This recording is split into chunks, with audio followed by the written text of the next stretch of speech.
Hi, Tendercare families and others watching. My name is Darcy Tower, and I am the Director of Advocacy for Tendercare Home Health. I came to Tendercare from Medicaid, and one of the things that I've been doing since I've been with Tendercare is providing updates to families about waiver services. And if you recall, we did an update a few months ago on waivers that will take effect likely January 1, 2026. And so this is an update to the update.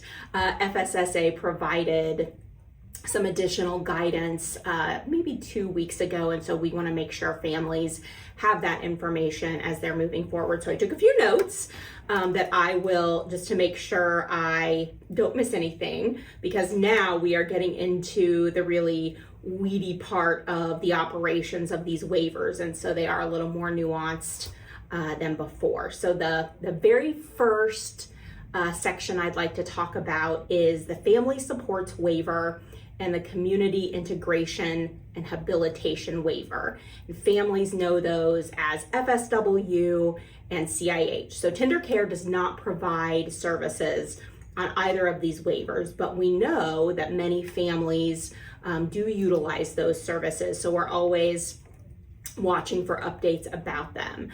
So one of the big updates is that those two waivers will have brand new assessment tools. So this means determining if somebody meets that intellectual or developmental disability criteria to be on one of those two waivers. So they've used, the same tools for a really long time, and now they are updating those tools to be age appropriate.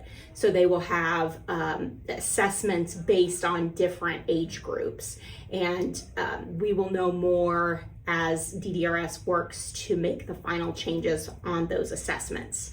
The initial assessment will be completed by FSSA staff. So state staff will complete those initial. And then every time you go through your yearly recertification, your regular waiver case manager will continue to do those assessments for you. And they will send them to FSSA. And FSSA will be the final determining body of those assessments. So that's what we know about the new assessments right now, but I'm sure there will be more information forthcoming. I did want to also point out that FSSA reiterated on the upcoming FSW and CIH waivers that the service caps for services like recreational therapy, music therapy, and some of those behavior supports will have the capped number of service hours, which we talked about in the update I did a few months ago. Those are moving forward with Medicaid. So now I'd like to move on to a new topic that affects all of the waivers. So from health and wellness, FSW, CIH, and even pathways. And this is a service that is being updated in Indiana to all of those waivers. And that service is self-direction. And we talked a little bit about this in our previous updates a few months ago. But FSSA came out a few weeks ago with some additional operational information about this service. So they predict probably about 10% of the population across all waivers will self-direct, and that tends to be a national average for any state using self-direction. And there's typically a 2% increase every year of the number of people who self-direct services. So it's typically a pretty small in their utilization of that service. FSSA did determine that the individual absolutely has to be in the driver's seat. So the individual who is receiving the services is in the driver's seat of directing their own care and managing their own budget for the service.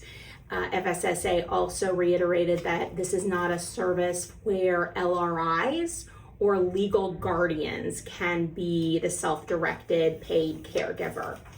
I want to talk about a term that you may have been hearing when it comes to this service. It's called budget authority. And so what budget authority does is give that individual self-directing their services the ability to choose within, their budget how much they want to pay their caregiver. And so the budget is really determined by the number of hours that service they will receive. So like maybe you get 20 hours a week of self-directed attendant care times the hourly rate of attendant care, and that will be your yearly budget.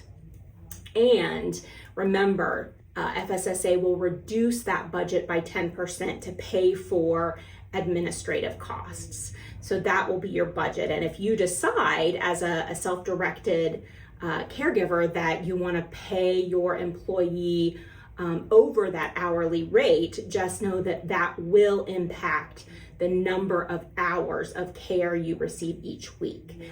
And also that you do have to pay, overtime for any hours, and also, if your employees are requesting raises, that would be up to the self-directed caregiver to determine if they will receive that.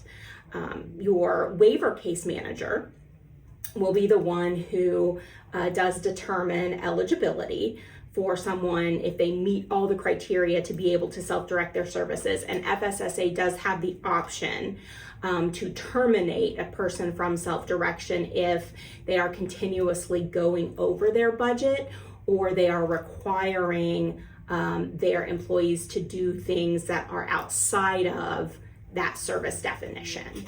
And so that is what we know about self-direction today.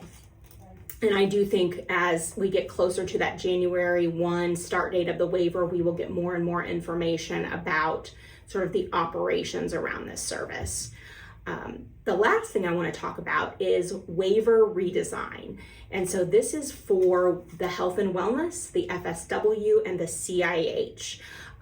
We know that folks who receive services across all three of those waivers may need a service from a waiver that they're not on, right? That they aren't able to access. So for someone on the health and wellness, they may have attendant care, but they may really benefit from music therapy. Today, that isn't possible, right? Music therapy isn't a service they have available to them on the health and wellness waiver.